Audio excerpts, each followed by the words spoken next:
If you're looking for small, simple, light, easy, no slides, and tandem axles for your family to get camping, stay tuned. I got one for you.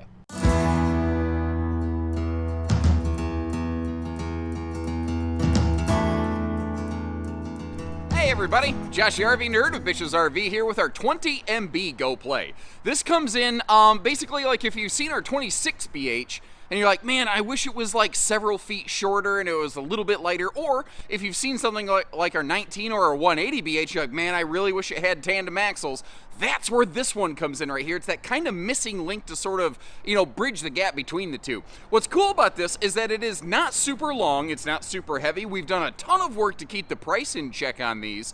But what's great is it provides you like the benefits of a 32-foot floor plan in something that is multiple feet shorter due to the fact that your front sofa is, it Murphyizes basically. It's hiding a Murphy bed in the front end of this thing. So you still have a front bed, but you still have the benefits of like basically a slide out living space, or essentially the same living room as the 26 BH in something that is much, much shorter. Now, naturally, the offset is that you have to choose the sofa or the bed, and it's not exactly walk around because it does come right up to the kitchen countertop. And information like that, shooting you straight, even here on our own exclusive series of trailers from Bish's RV, I'm going to try to show you the good with the bad on these. Like, I love that they're extra tall this year. Our tandem axle Go Plays are standardized with the larger 15,000 BTU air conditioner based on your feedback. We've also increased the size of the refrigerator, and this happens to be one of those fridge doors that you can open from either direction. I don't know that it's super beneficial in this floor plan, but hey, if I was a kid sitting in the bunks and I wanted to sneak a Mountain Dew,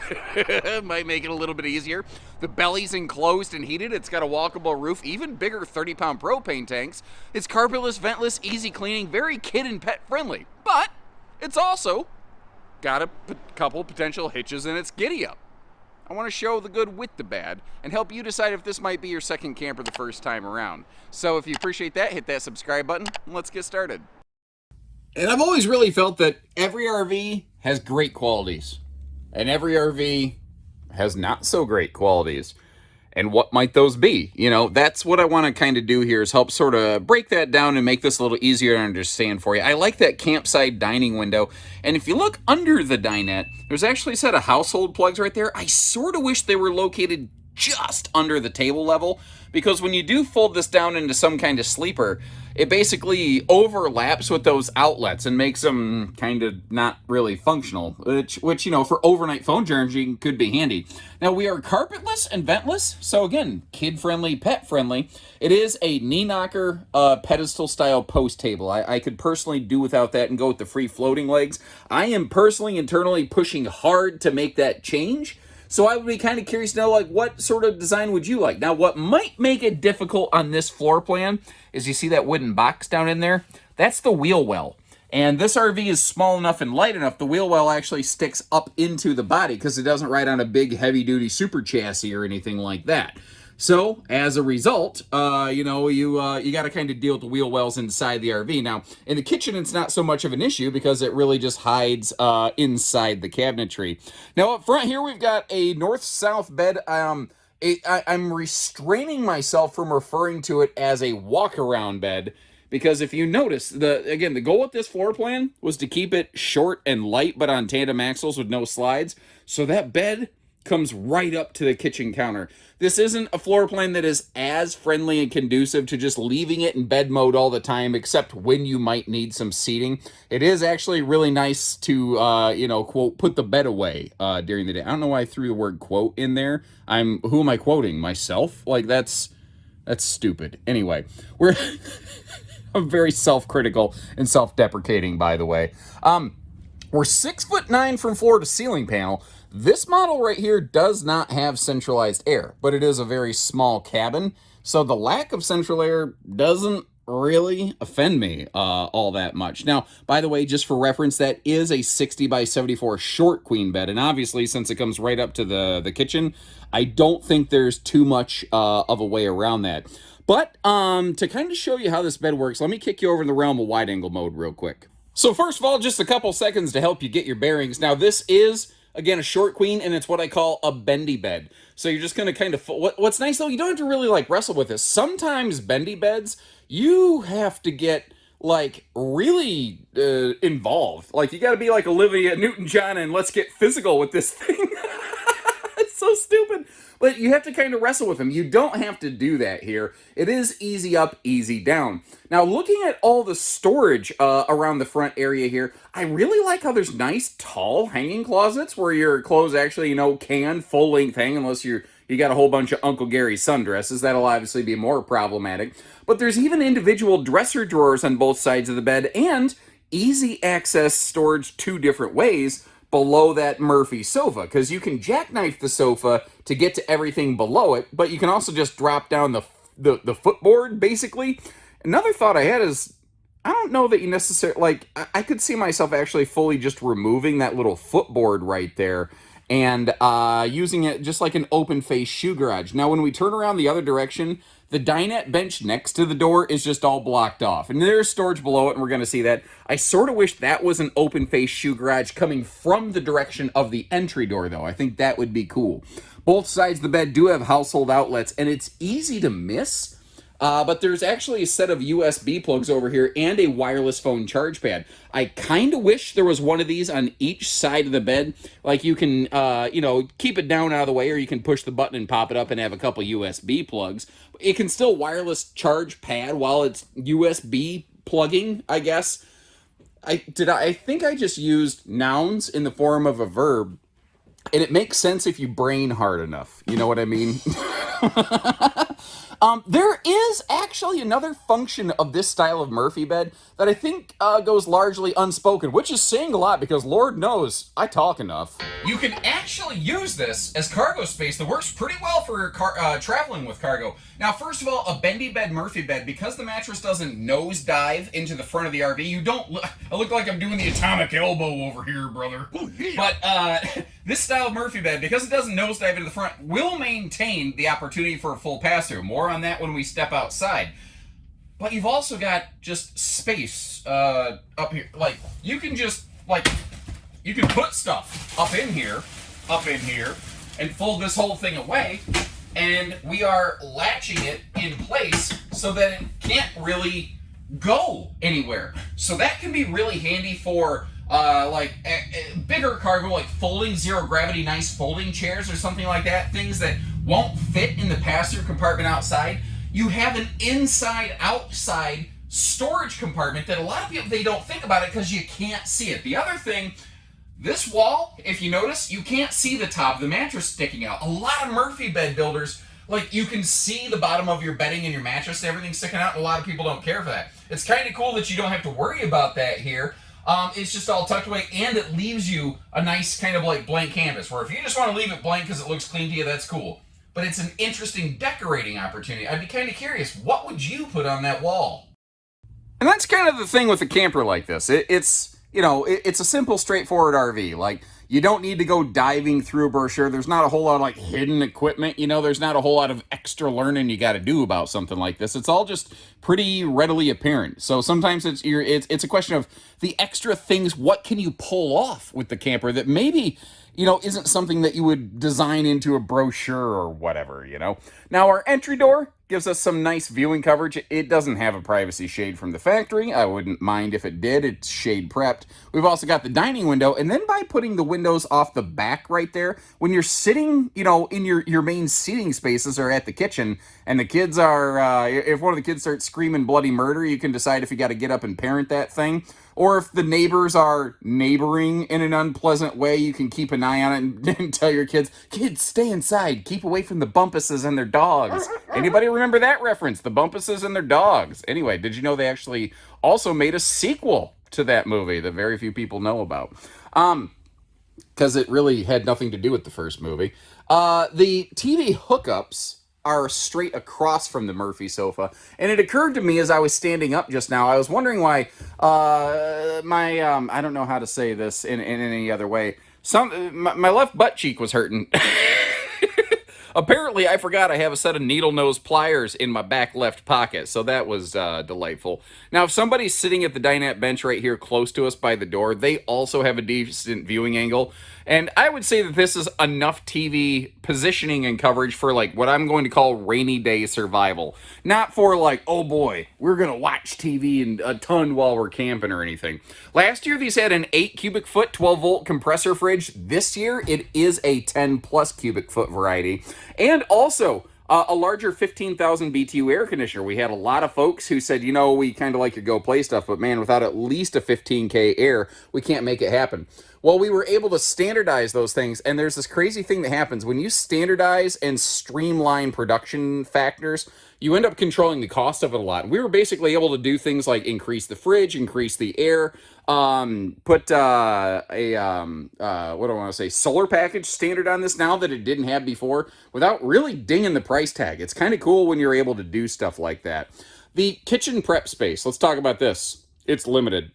The factory does not include a sink cover. That's an easy thing for us to handle or something like that, but it's just not what this one does, essentially. It's all pocket screwed lumber core cabinetry, and yeah, you know what? Let's go ahead and crack our kitchen stuff open. Let's start with those upper cabinets up top there. What's also nice is you do have triple drawers down to the floors on this one. A lot of smaller campers like this, you're lucky to get 1 or 2 drawers. We were able to squeeze a third one in. And it's really funny. Something that I've learned as we've kind of gone through the production and design phases of these RVs. The drawer fronts are actually the most expensive part of that. That's why some manufacturers will put drawers inside of one cabinet door, which, you know, requires you to open a door and then the drawer you want, which is kind of annoying, but it's actually saving you a surprising amount of money. Just kind of the way things work out. Now, that dinette obviously can fold down to a little sleeper. So this RV has sleeping, let's say, you know, easily for 4, because you got the 2 big bunks plus the front bed up here.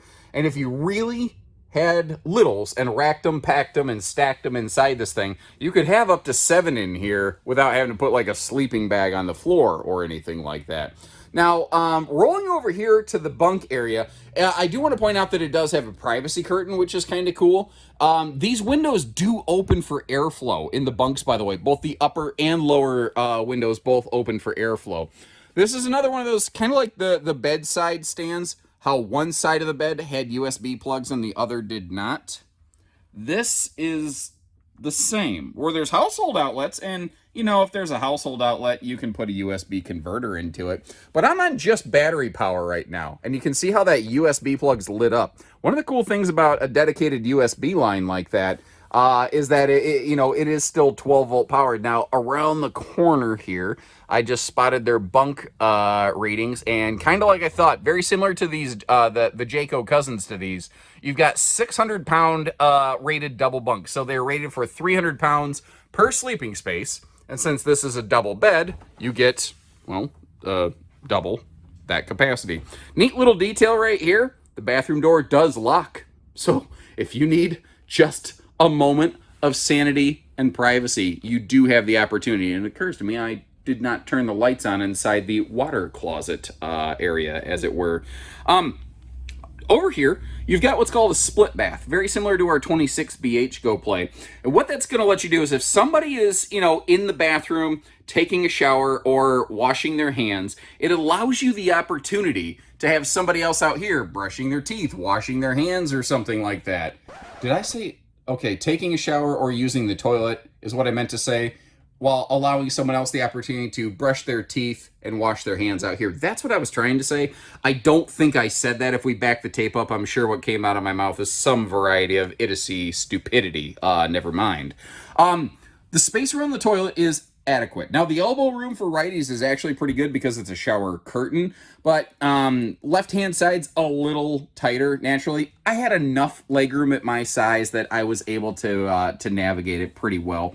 Now, when you go with a shower curtain, you really want to go with a tub so that you can keep the shower curtain under control. Obviously, this one's kind of knotted and tied up to keep it up out of the way. And speaking of up out of the way, this one has some solid headroom because it's 6'9" from floor to ceiling. Well, that means that a person like me, a little bit over 6 foot, doesn't really have too much of an issue. And this is something I actually think is smart. Doing a wombo combo with the skylight and vent fan. Because the ceiling's taller, most people don't need a skylight anyway, but everybody wants a vent fan. And it's a small fan, but it's easily upgradable. Aftermarket, easily upgradable aftermarket. Because one of the things that we've done with our Go Plays is basically made it, it's a painful decision, but zero options. There's this crazy thing again, when we went through understanding the manufacturing design process, simply having options present in an RV will increase the base cost of an RV because you're increasing the total like labor time that like parts managers and SKU numbers and stocker inners and all that kind of stuff, technical term, obviously have to think about. So that means that this might not be the ideal RV for everybody. But if you look at the price tag of these, you could, maybe you wanted a bigger fan or a couple little upgrades or updates like that. With what you're not paying on the Go Play, you have the money available to do those things or pay somebody else to do it. Now, the last thing I want to mention is road mode. It's always in road mode. All you do is just crack the door open. And this kind of Murphy bed, you can travel with it up, you can travel with it down, you can do whatever you want with it. It's not one that will break if you use it incorrectly. One of the other really cool aspects about it's kind of a cool side effect, like a beneficial side effect of being very cost control sensitive on our Go Play series by not loading these up with a bunch of extra thrills and frills that maybe look neat but don't actually provide any function. Like this is very much a function over fashion kind of camper. We made it look good where we could, but that's not the primary focus of it. What I'm getting at is it kept the weight in check. If you notice those weights and measures, this is not a long trailer. It typically is going to, empty weigh less than 4,400 pounds. Fully max loaded will still be under 5,900 pounds. So there's a lot of people with smaller, maybe less capable vehicles, or folks who are just newer to the RV industry, who are newer to towing, and are maybe a little bit spooked by the idea of hooking up to and hauling a big, heavy trailer down the road. This provides a little bit of peace of mind and respite from that fear. And I gotta say, I feel mighty fancy working the word respite into one of my videos today. Right there, though, that full front pass-through, that is something that I really didn't expect to find on this camper when I first saw it. Because a lot of times, especially in a very price-sensitive camper, which this is, when you get into a Murphy bed, you start losing things like a front pass-through compartment. Now, obviously, it's a little more vertical than it is horizontal, like most pass-throughs, but the fact is it still maintains a very functional full pass-through compartment.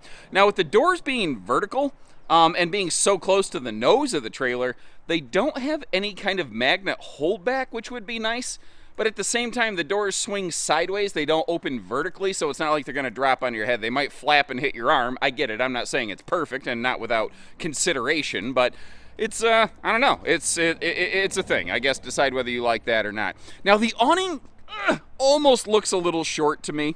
I did some inquiring on that, and I was advised that basically the next size up awning would overlap either with that front or rear baggage door. So they kind of threaded the needle, and it is what it is. It's just kind of what we got.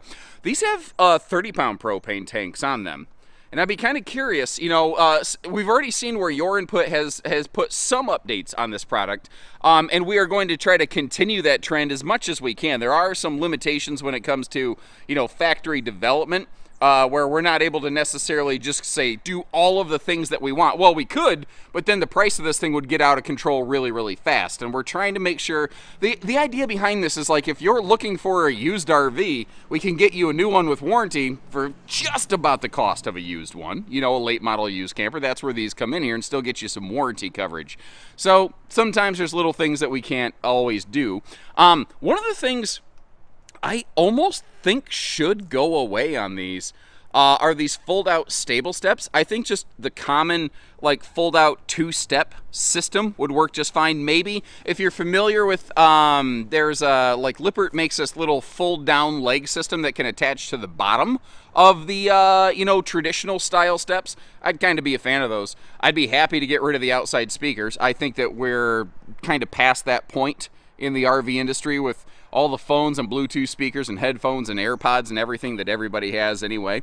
These are running on import tires. I wouldn't be offended if these got upgraded to something like a Goodyear, but you know, again, for this class, hitting a price point, that's just something that goes along with it. Now, as long as you keep them properly inflated and you're not trying to drive 88 miles an hour to go back in time with Doc and Marty, generally speaking, you're going to be fine. I do like, though, that we still maintain that little galvanized steel blowout guard in that wheel well right there. I hope you never need to enjoy the benefit of that galvanized steel guard. But the other thing is, the under, like the top side of a lot of wheel wells in a lot of RVs is basically a woven plastic material called Darko that is just kind of helping keep most of, not even all, but most of any sort of water from wicking into and being, you know, like wood. It's trying to keep water from being exposed to wood, or wood exposed to water, whichever way you want to call it.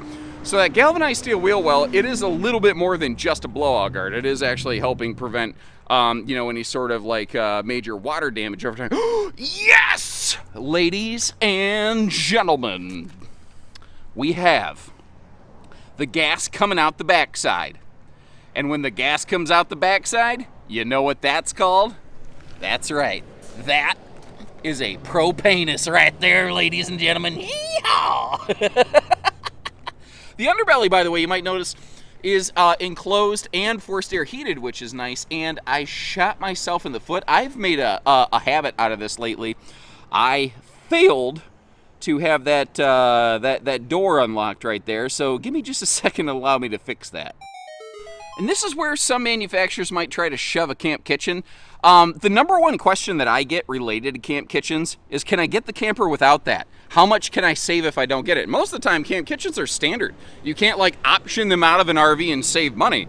Now, you could remove a refrigerator. You could take out like a 2-burner cooktop that might come with the camper. But, you know, you still have to pay for it up front, which is kind of a bummer for some people. Well, we made it so that you didn't have to. If you want to bring a grill or a griddle, obviously we got the propane that's coming off the backside, also technically known as a LP Quick Connect, but that's boring. You also probably spotted the telescopic removable ladder prep mount up there. These do have a fully walkable roof. You've got a 5/8 tongue and groove plywood floor deck with roughly 12-inch on centers for the floor joists. Basically the studs in the floor, if you will, if you're not familiar with the word joist. Our walls are generally 16-inch on center or shorter. Our roof is an average of 16-inch on center roof trusses with a 3/8 walkable deck. So it's a very, like, if you start peeling apart, like, you know, a J-Flight, a Wildwood, a Cherokee, you're going to find, you know, like a Trans, and you're going to find a lot of similarities in the general construction of this. It's not that it's necessarily built a whole lot different. I just thought you'd like to know how it's actually built before you know, potentially spend a lot of money. This is not like some Arctic weather dock station. This is just a simple little water cable dock station. Although I love that we include the function item, the little kind of, you know, garden sprayer hose attachment, especially when it's located for easy cleanup right here next to our sewer stuff. And if you're noticing, this is a single-headed sewer monster. Nice and easy. And of course, as always, I'll leave you a link in the video description to check for pricing and availability, but you'll also see some links there, like if you want a little bit smaller, we have a pair of single axle Go Plays that are a little bit smaller with most of the same features. If you don't like the Murphy bed, take a look at the 26 BH. If you don't want a Murphy bed and you want more space, take a look at the 26 BHS Go Play. We've got a nice variety of things in here, a really awesome selection of couples campers in this kind of floor plan family, if you will, where you just get to kind of size up, size down a little bit. And one might just fit you a little bit better than the other one. So until next time, thanks again for tuning in. Remember, we don't do hidden dealer fees, we just do everything else. So take care, stay safe, have fun, and go play, everyone. So lame.